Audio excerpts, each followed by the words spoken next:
Olá, cumprimento os assinantes NET e Vivo TV de Curitiba e região metropolitana para mais um Fórum Comunitário.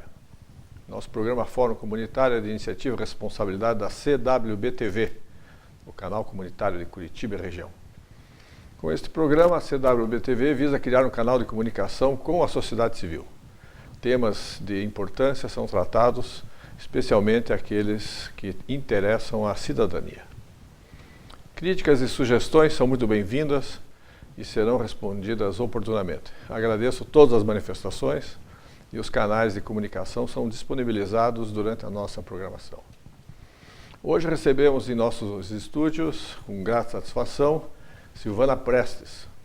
Silvana é da APP Sindicato. Vamos falar com Silvana sobre a greve dos funcionários da educação, professores e demais funcionários e as perspectivas que o movimento vê em relação ao movimento paradista. Inicialmente quero agradecer, obrigada, Silvana, você ter aceito o nosso convite, dizer que é uma alegria estar com você aqui e quero te deixar à vontade para cumprimentar a nossa audiência. Obrigada aos telespectadores, obrigada pelo convite, aos companheiros do Cefúria que fizeram esse convite para nós estarmos aqui hoje representando a APP Sindicato e o Núcleo Sindical Curitiba Norte, do qual eu faço parte dentro da organização da APP Sindicato. Muito bem, uma alegria toda nossa da tua presença. Até chegar à declaração de greve, eu imagino que a categoria dos professores e funcionários da educação deva ter passado por inúmeras etapas e estágios, né? Sim. O início desse movimento, a gênese dele, Silvana, você identificaria onde? Quando que começou isso? Essa greve que iniciou agora no dia 9 de fevereiro, iniciou o ano passado. Quando nós tivemos uma greve de quase, eu não lembro bem direito, uma semana e alguns dias. Antes da eleição ou depois? Depois da eleição, no começo do ano passado. E aí tivemos alguns compromissos do governo que não foram cumpridos. E durante o ano inteiro nós fizemos algumas paralisações, manifestações de cobrança ao governo Beto Richa que não foram atendidas. No final do ano passado nós realizamos uma assembleia com indicativo já para fazer uma assembleia no início desse ano, 7 de fevereiro, como aconteceu. Só que para nossa surpresa, o governo no final de janeiro, início de fevereiro, sim, mandou o tal do pacotaço para a Assembleia Legislativa. E aí todos os trabalhadores em educação do Estado gerou uma revolta muito grande, porque era uma proposta de tirar alguns direitos importantes para a nossa vida, para a nossa carreira. Por exemplo? Por exemplo, os quinquênios, que o certo, servidor público tem direito a cada 5 anos, 5% de aumento, os anuênios, licença sem vencimento, licença prêmio. O anuênio é 1%? 1%. A licença sem vencimento, que é direito do servidor público, que está na 6174, que é uma lei estadual do Estatuto do Servidor Público, ele está contestando isso, a gente não pode tirar a licença sem vencimento. Licença prêmio, que a cada 5 anos todo servidor do Estado tem direito de tirar também, nós não tivemos direito a retirar essas licenças. Auxílio transporte, foi contestado inclusive pelo Tribunal de Contas, o direito dos professores receberem um auxílio transporte. De quanto que é esse auxílio transporte? R$300. Hoje, auxílio, por mês? Por mês, por um período de 20 horas. Foi contestado pelo Tribunal de Contas, mas a nossa carreira, hoje ela tem 5 níveis, ele queria tirar o primeiro nível e o último nível, para reduzir, para achatar a nossa carreira e reduzir o salário. Entre outras tantas coisas, como demissão de vários funcionários de escola, como, por exemplo, numa sexta-feira à tarde, o diretor da escola recebe um e-mail da Secretaria de Educação dizendo que tem que dispensar numa média de 7 a 10 funcionários por escola, demitir os funcionários no início de fevereiro. Quais funções? Agente educacional 1 e agente educacional 2, que seriam o antigo serviços gerais e o administrativo. Sem contar em mais de 10 mil professores PSS que perderam as aulas. Sem contar nos projetos de contraturno que nós tínhamos na escola, que reforçava a educação no Estado e, claro, gerava mais emprego e mais demanda nas escolas para os professores.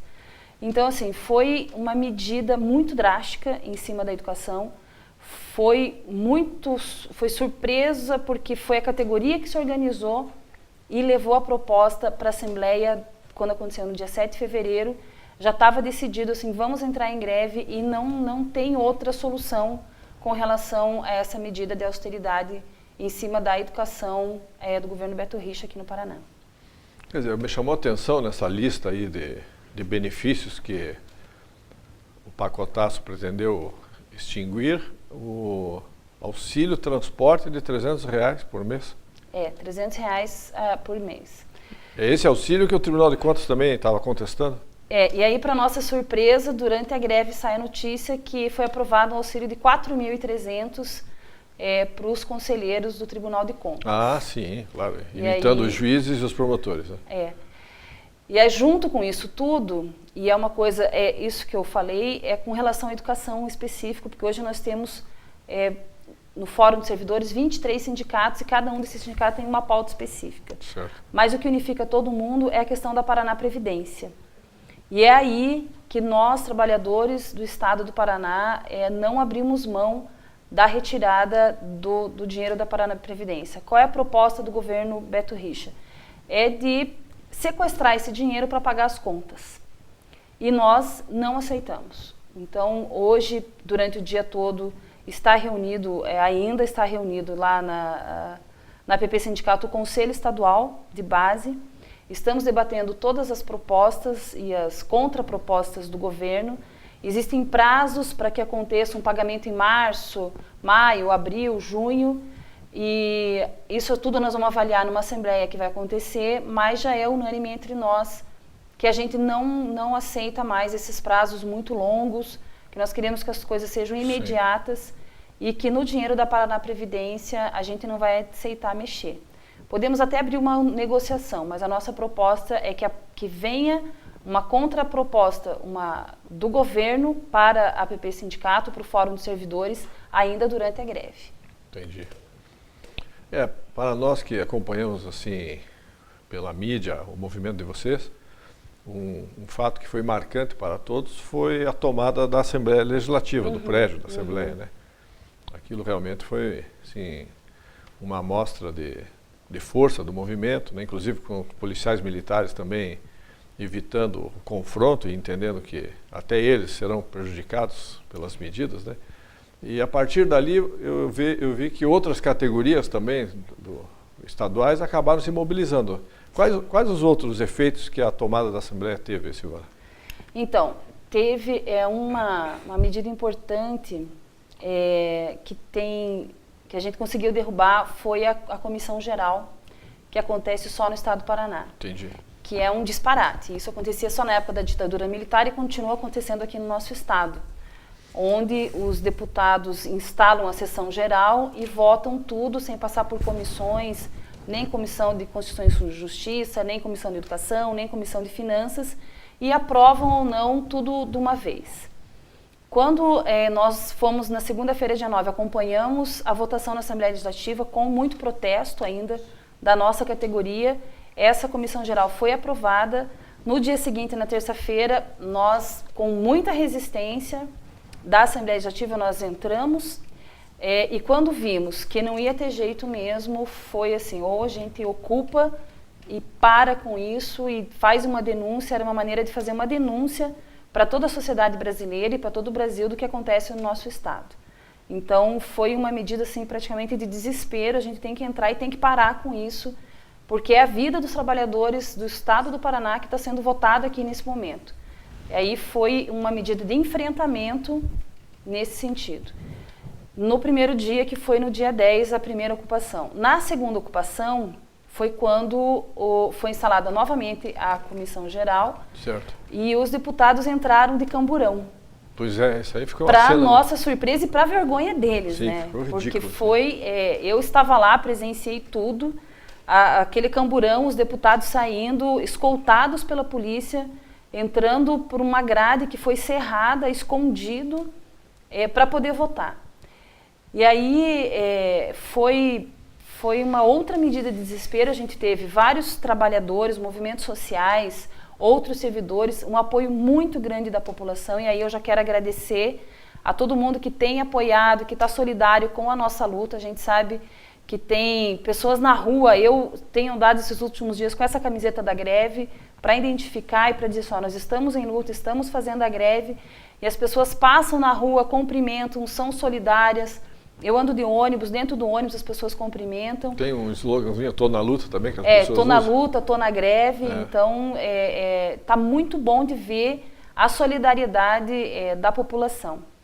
E aí nessa segunda ocupação da Assembleia, nós tivemos um enfrentamento direto com a Polícia Militar. E para nossa surpresa, quando a gente via aquele cordão de policiais masculino e feminino, tinham muitos PMs que estavam solidários conosco, mas caras estavam cumprindo ali o seu papel. Inclusive chorando com aquele enfrentamento. E quando nós estávamos ocupando a Assembleia, eles ficaram cerca de 24 horas direto lá dentro, e a gente soube através de pessoas que estavam lá, de policiais que estavam lá, que eles não receberam nem alimentação. Então eles comeram da nossa comida, beberam da nossa bebida. Nós que estávamos ocupando a Assembleia éramos solidários com os policiais.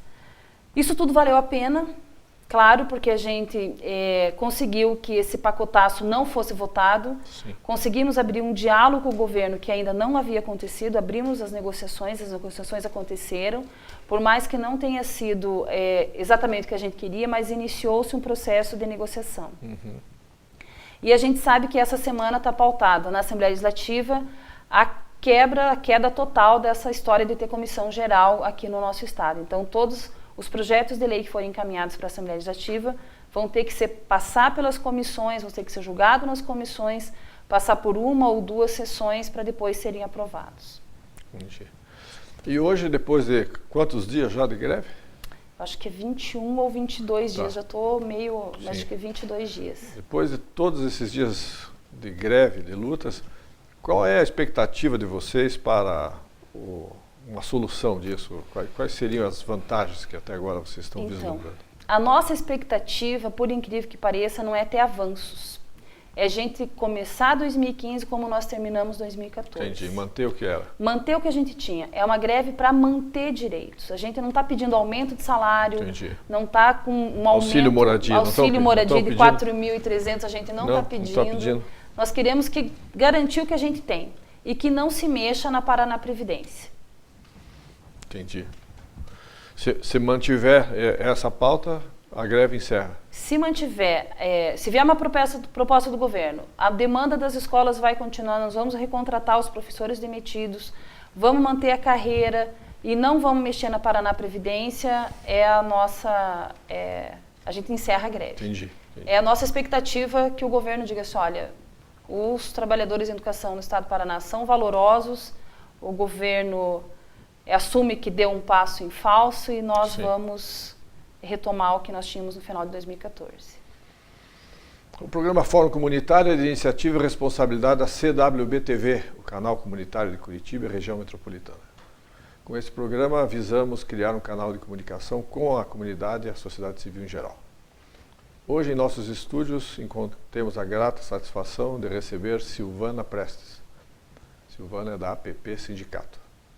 Está envolvida na greve dos servidores da educação e acompanha também movimentos de outros servidores. Silvana, eu gostaria que você fizesse uma avaliação a respeito da cobertura midiática em relação ao movimento de vocês. Qual é a avaliação que você faz da imprensa, da mídia em geral? Olha, nós temos vários tipos de imprensa. Tem aquelas pessoas, aquela imprensa que tem acompanhado a nossa mobilização no acampamento. Nós estamos todos esses dias acampados em frente ao Palácio do Governo.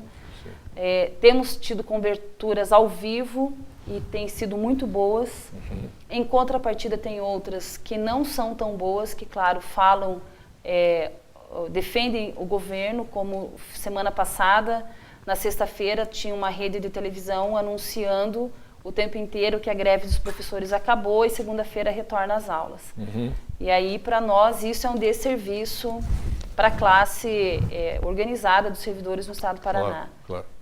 Mas nós sabemos também que agora as redes sociais é tudo muito rápido e a Sim. gente consegue fazer a contrapartida Claro. através dos grupos de WhatsApp, que tem os estudantes, os professores, o Facebook, o site da APP.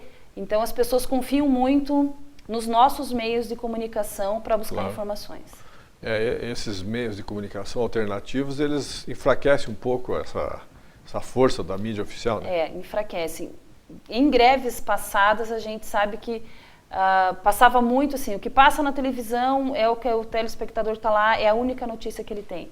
Hoje, com as redes sociais, a gente sabe que existe, a gente consegue fazer o contraponto da notícia e mostrar a notícia como ela é de fato. Quais as outras categorias aqui dentro do estado do Paraná que também estão se mobilizando ou já estão mobilizadas em greves e reivindicações? Então, nós temos lá junto conosco no acampamento, tem os trabalhadores em educação, professores e funcionários, tem o pessoal do Detran, que também está em greve, fez mobilização, fez paralisação. As universidades estaduais também estão em greve. A gente sabe que estão fazendo várias mobilizações aí pelo interior do estado. Parece que em Londrina ontem fizeram um grande ato unificado da educação, de uma maneira geral, né, educação básica e educação superior. E os outros servidores do Sinde Saúde também têm se mobilizado, fez alguns dias de greve, está com acampamento permanente, tem feito assembleias. O Sindicato Judiciário também, dos servidores da Justiça também tem participado conosco. Eu não vou lembrar agora, mas ao todo são 23 sindicatos dos servidores públicos estaduais que estão juntos conosco nessa luta. Alguns em greve, outros em estado de greve e outros em alerta para o que está acontecendo aqui no nosso estado. A reivindicação comum a todas as categorias diz respeito à Paraná Previdência. Esses 8 bilhões. Esses 8 bilhões que o governo quer sequestrar nosso. Eu faz 10 anos que eu contribuo com a Paraná Previdência e hoje eu não tenho garantia nenhuma da minha aposentadoria. Entendi. Então, o que mobiliza todos os servidores de uma maneira muito forte é a questão da Paraná Previdência. A Paraná Previdência, ela garante a aposentadoria ou a aposentadoria suplementar do funcionário? A aposentadoria suplementar. A suplementar, né? É como se fosse um fundo, Sim. mas é um fundo privado, né? Entendi. Então, a gente contribui com esse fundo para garantir a nossa aposentadoria. O governo também participa, né? O governo deveria participar, mas não participa. Não está participando? Não. Existe um déficit de quase 7 bilhões na Paraná Previdência, que é a contrapartida. Nós contribuímos com 11% ao mês, o governo deveria contribuir com mais 11%, que não tem acontecido nos últimos anos. Então tem 8 bilhões, mas teria que ter 15, então. Teria que ter 15. E até esses 8 agora ele quer manipular de outra maneira. Ele quer pegar para pagar as dívidas dele e a gente não concorda. Entendi. Tem problemas na Paraná Previdência, queremos discutir a Paraná Previdência, mas a gente não aceita que esse dinheiro saia outra da nossa destinação, garantia. Né? Da garantia da nossa aposentadoria. Em outros estados da federação, você tem conhecimento de mobilizações também de categorias de Então, nós tivemos recentemente uma mobilização grande no Distrito Federal, certo. Mas lá parece-me que a greve também já terminou. Na semana passada aconteceu uma ocupação em Santa Catarina, na Assembleia Legislativa também, por conta de uma pauta específica dos servidores lá. No Rio Grande do Sul tem acontecido alguma coisa, a gente percebe assim que existem algumas movimentações em alguns estados com relação principalmente aos governos neoliberais que tiram o direito dos trabalhadores, que é uma política do governo neoliberal, né? Privatizar. Privatizar, sucatear a educação, deixar cada vez menos, tirar os direitos que nós lutamos arduamente para conquistar, plano de carreira para os professores, o plano de carreira para funcionários. Fizemos 3 marchas de Ponta Grossa até Curitiba para mobilizar, para sensibilizar, na época, a comunidade paranaense, os deputados. Conquistamos duramente e aí o Carlos Alberto Richa vem e tenta tirar numa canetada. Por isso, essa grande mobilização, nós temos hoje 100% das escolas paradas no Paraná, muita gente indo para as escolas, o diretor ou o funcionário, para atender uma ou outra demanda ali, inclusive para garantir que o nosso salário tivesse sido pago no final de semana passada, na sexta-feira, mas a gente sabe que não tem nenhuma escola com alunos funcionando. Entendi. Existe algum paralelo que você possa traçar entre essas reivindicações no plano estadual, em várias unidades da federação, e o governo federal? Então, existe alguma coisa com relação ao governo federal, mas eu não sei te dizer exatamente em que nível, assim.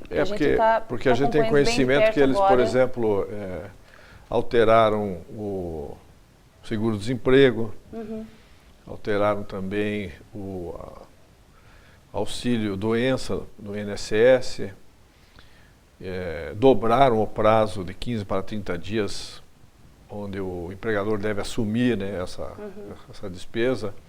Também fizeram algumas exigências em relação ao imposto de renda de profissionais liberais. E agora tem a notícia da pretensa privatização da Caixa Econômica Federal. Então, eu imagino que, no fundo, parece que existe assim alguma coisa orquestrada. Eu acho que não é orquestrado, porque são projetos bem diferenciados de governo. Tá. Nós temos aqui no estado do Paraná um governo do PSDB, que é um governo neoliberal, certo, e um governo que é petista. Eu posso dizer assim, que a gente é contra qualquer tipo de perda de direitos. Certo. E se está acontecendo isso, tanto no estado como em outros, aqui no Paraná como outros estados, ou na federação, nós temos que lutar pelos nossos direitos. Então a população tem que se organizar e lutar pelos direitos que tem. A gente nunca pode deixar que a população e os trabalhadores percam seus direitos. Claro, lógico. Não, eu te provoquei com essa pergunta porque parece que você falou assim, aqui no Paraná é PSDB e no federal é PT. Mas e o PMDB entra onde nesses dois governos? Então, o PMDB acaba aliado dos dois governos. Ou chefe, né? Sabe, aliado não, acho que é chefe dos dois governos. A gente tem, hoje aqui no Paraná, eles são da base aliada do Sim. PSDB, mas temos alguns deputados, inclusive, do PMDB que apoiaram a nossa greve, vão no nosso acampamento, certo, circulam lá tranquilamente. O próprio senador Requião já foi algumas vezes no nosso acampamento, é solidário com a nossa greve, com a nossa manifestação, mas em contrapartida tem o Romanelli, que é líder do governo, que também é do PMDB. Claro. Então são algumas coisas que a gente quer da política e a gente, claro, que é sempre que vamos lutar pelos nossos direitos. É isso mesmo. Pelos direitos dos trabalhadores, e aí esse é o nosso papel. Porque eu acompanho, né, desde muito tempo na Faculdade de Direito da Federal, entrei em 75, no auge da ditadura, né, fui do centro acadêmico, fundamos partidos políticos lá dentro, fomos perseguidos, né, como era da época, né. E de lá para cá a gente nota assim que até em 89 foi criado uma sigla para esse grupo que foi chamado de Centrão. E na época era o deputado Roberto Cardoso Alves, que era líder dos pecuaristas, que liderava esse Centrão, né? E hoje o Centrão, esse espaço que o Centrão utilizava e exercia o seu poder, hoje é o PMDB. Né? Então você vê o PMDB hoje, ele é vice-presidência, presidente do Senado, presidente da Câmara. E o presidente da Câmara, logo que assumiu, depois de eleito, foi querer cumprir a primeira promessa de campanha, que era o auxílio passagem aérea para as esposas e companheiros de deputados, né? A reação, como diz você... Que deu uma grande polêmica. Né? Não, mas aqui houve a reação, né? Como diz você, se a população não se mobilizar, eles vão fazer o que eles bem entendem, né? A mando de não se sabe quem, né? Isso. Mas eu, de qualquer forma, eu quero primeiro te agradecer, né, a presença. Imagina. E quero também te deixar à vontade aí para você fazer uso dos nossos estúdios aí para mandar uma mensagem e dizer o que você acha que interessa para a nossa população. Então, em primeiro lugar, agradecer, já fiz isso, quero fazer mais uma vez, agradecer toda a comunidade em geral do estado do Paraná, os pais, as mães, os motoristas, todo mundo que tem se solidarizado à nossa luta, à nossa greve aqui no estado. Amanhã nós teremos uma assembleia que vai acontecer no estádio do Paraná Clube, a expectativa é de mais ou menos 25 mil pessoas nessa assembleia. E pelo que nós temos conversado com os nossos núcleos de base, que nós temos 29 regionais no estado inteiro, os trabalhadores de educação não querem parar a greve com as propostas que nós já temos. Então, é contar com o apoio dos pais, das mães, dos estudantes do estado do Paraná, que não vão para a escola, que não mandem seus filhos enquanto não cessar essa greve. E a gente já tem programado para os próximos dias debate com a comunidade, nas igrejas, nas associações e moradores para levar a nossa pauta, apresentar para toda a sociedade paranaense porque que nós ainda continuamos em greve. Muito certo. Quero agradecer a nossa convidada, Silvana Prestes, da APP Sindicato. Colhemos pérolas sobre esse assunto de tamanha importância hoje. A educação realmente é a base da sociedade, né? É muito mais fácil governar ignorantes do que pessoas que têm algum conhecimento. E essa sabotagem que é feita em relação à educação, ela deve parar, pelo contrário, deve ser investida em educação para que a gente, dessa forma, consiga elevar o grau de cidadania e a qualidade de vida do brasileiro, né? Agradeço também a toda a equipe de produção da CWB-TV pelo apoio que tem nos dado para que esse programa seja produzido e veiculado. E por último, não mais importante, mas a finalidade do nosso programa é a nossa distinta audiência, a qual agradecemos de coração e convidamos todos vocês a participarem através de sugestões e críticas pelos canais de comunicação que são disponibilizados durante a nossa programação. Agradeço mais uma vez a audiência e convido-os para o próximo Fórum Comunitário oportunamente. Muito obrigado.